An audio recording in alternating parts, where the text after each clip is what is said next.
Langsung ya, saya mau cerita perjalanan saya. Perjalanannya itu dari Yogyakarta menuju ke Michigan, USA.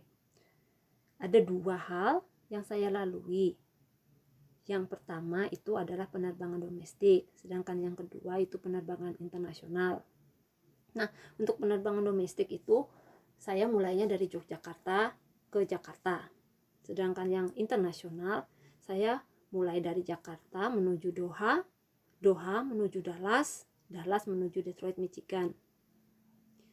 Nah, saya cerita dulu nih untuk penerbangan domestik ya, untuk persyaratan yang sudah saya lalui, yang sudah saya persiapkan. Nah, yang pertama itu saya sendiri itu pakainya paspor karena saya juga sudah harus mempersiapkan untuk perjalanan internasional. Tapi untuk kita bisa menyiapkan identitas yang lain seperti KTP. Kemudian yang kedua itu yang saya persiapkan PCR test. Untuk PCR test saya juga langsung harus mempersiapkan untuk perjalanan internasional. Jadi untuk sampelnya diambil maksimal 3 kali 24 jam sebelum keberangkatan. Untuk PCR test itu saya lakukan di RS Panti Rapih. Biayanya 490.000. Saat itu saya perginya jam 8 pagi. Pengambilan sampelnya jam 8 dan hasilnya kira-kira sekitar jam 4 saya sudah terima. Dan itu via WhatsApp. Untuk hasilnya itu juga sudah otomatis, mereka sudah terjemahkan ke dalam bahasa Inggris. Jadi aman untuk perjalanan internasional.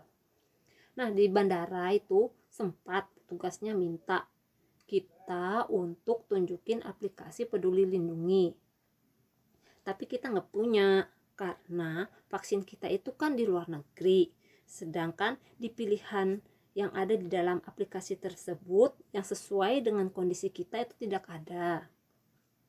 Nah, di Jakarta kita langsung menuju ke check-in area. Perhatikan ya buat kalian semua, kalau melakukan perjalanan internasional siapkan waktu 3-4 jam datang lebih awal. Kenapa? Kalian lihat sendiri ya, pada video ini banyak sekali penumpangnya. Dan biasanya para petugas itu akan memeriksa dokumen perjalanan para penumpang lebih lama. Karena persyaratan-persyaratannya juga lebih kompleks, lebih padat ya, dan lebih berbeda tentunya dari penerbangan domestik. Untuk persyaratan juga memang masih sama, selain paspor, PCR test negatif, sama kartu vaksin. Bedanya nih, saya menambahkan kartu permanen residen saya yang sudah expired, ditunjang dengan form I-797 yang dikeluarkan oleh USCIS. Form ini menggantikan fungsi green card selama 18 bulan sampai green card selesai diproses. Nah, penerbangan dari Jakarta menuju Doha itu butuh waktu sekitar 8 jam. Sementara peraturan di dalam pesawatnya itu kita tidak boleh melepaskan masker kecuali saat kita makan. Ketersediaan kursi di dalam pesawat juga hampir seluruhnya terisi. Jadi cukup banyak orang yang melakukan perjalanan saat itu. Tahun kemarin saya melakukan hal yang sama dan kursi-kursi itu banyak yang kosong. Jadi sangat jauh berbeda. Untuk waktu layover hanya 2 jam.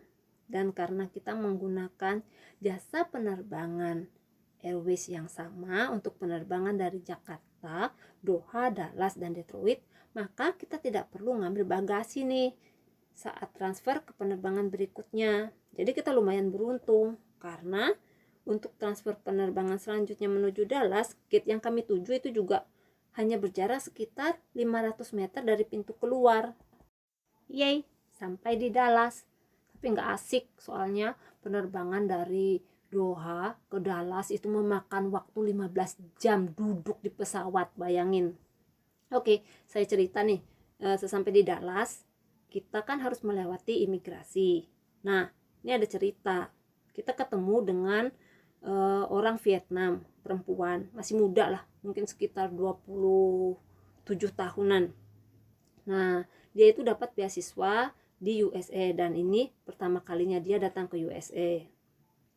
Saat itu bersama kita ada ratusan orang yang juga sedang antri nunggu giliran pemeriksaan imigrasi. Guys, saat memilih penerbangan yang melewati pemeriksaan imigrasi, sebaiknya, buat saya juga nih, saya selalu memilih waktu layover yang lebih panjang. Biasanya di atas 3-5 jam. Ini untuk mengantisipasi waktu yang dibutuhkan saat pemeriksaan imigrasi dan waktu transfer. Jadi itu harus dipertimbangkan waktu layover. Sementara warga Vietnam ini hanya mengambil 2 jam waktu layover. Waktu singgahnya tuh cuma 2 jam. Nah, alhasil dia itu sadar kalau dia itu bakalan terlambat karena dia lihat pemeriksaan imigrasi memang cukup lama dan panjang. Nah, dia mulai meminta izin sama orang-orang untuk bisa mendahuluin mereka sambil nunjukin jadwal penerbangan milik dia yang sudah semakin dekat. Dia gigih loh, saya perhatikan dia sudah berhasil dan berada di antrian depan.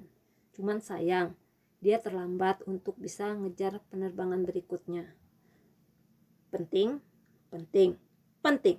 karena masih ada pemeriksaan bagasi. Jadi buat kalian yang berencana melakukan perjalanan ke USA, perhatikan perencanaan perjalanan.